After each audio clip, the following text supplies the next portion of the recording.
უბრალოდ ერთი მომენტიც არის. დიდი ბიზნესისთვის, ბიჭებო, საქართველო არის პატარა. ბიზნესის კეთება კარგია იქ, სადაც არის 100 მილიონი და ზევით მოსახლეობა. აქედან გამომდინარე, თქვენ აქ მოხვედით, არც ერთი ბიზნესმენი არ იყავით. თქვენ ნამუშევარით არსად არ იყავით.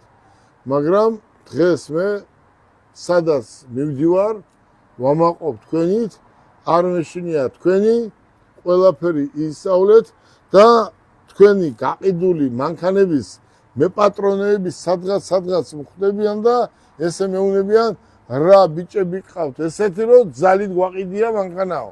აი ესა ჩვენ მანქანავს ყიდით და მის ირგვლივ კიდე რაღაცებს ხო? აი ეს არის. ადამიანი უნდა დაარწმუნო. შენ თუ არ გაქვს იმის შანსი რომ ადამიანი დაარწმუნო, მაშინ ბიზნესში შენ გაგიჭირდება. აგერ მზის თქვენი სახელი ვიზია? მერაბი. აი მერაბის უთხარი მე. მერაბი. აი როგორც აკეთებენ ბიჭები, ზუსტად ისე უნდა გააკეთო, 3 თვეში შენ იგივე ცეცხლი უნდა იყო რა. გაყიდვები უნდა ისწავლო, გადაღება უნდა ისწავლო, მონტაჟი უნდა ისწავლო. ერთ თვის უკან ერთ ადგილზე ვზივართ ბიზნესმენები. და ერთმა თქვა რომ ერთი რაღაცა ბიზნესი აქვს რა, ერთიო რაღაცას გადაიღებენო, ბიჭო 8 დღე უნდა, 10 დღე უნდა მის მონტაჟთო და შენო რა შვებიო, რამდენი კაცი ყავსო ამ საქმეზეო. მე უთხარი, მე რამდენი მყავს და გეტყვი მეთქი. თავიდან მეთქი დაუძახე ვიღაცას, ვინც ამ საქმეზე ვისაც უნდა ემუშავა. დავჯექით მეთქი და მითხრა მეთქი რომ მე მინდა 3 მანქანა. 2 მოადგილე, 8 თანამშრომელი და წელიწადში მინიმუმ 300, 400, 500 ლარამდე ადიოდა მისი ხარჯი.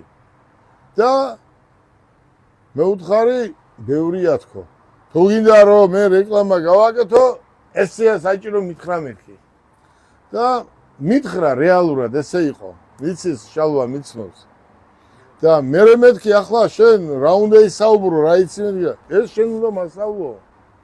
გაუბრაზდი ერთ დღეს, ჩვენ მე თუ ვასწავლე, 2 უმაღლესი მაქვს დამთავრებული. ეს მიყვარს ეს საქმე. ამ საქმეზე უკეთესი საქმე ჩემთვის არასდროს არ იარსებებს, ხო? მე უთხარი, კარგი ხვალ დაგიძახებ მეთქი და წავიდა. დავიწყეთ იმ დღიდან და ის ფულიც მე შემჭა. და უფრო მყარად ვარ, ხო ხედავ, მეტი ვისწავლე საქმე, ხო? და თქვენს მე მისმენთ და როგორც მე ვაკეთებ,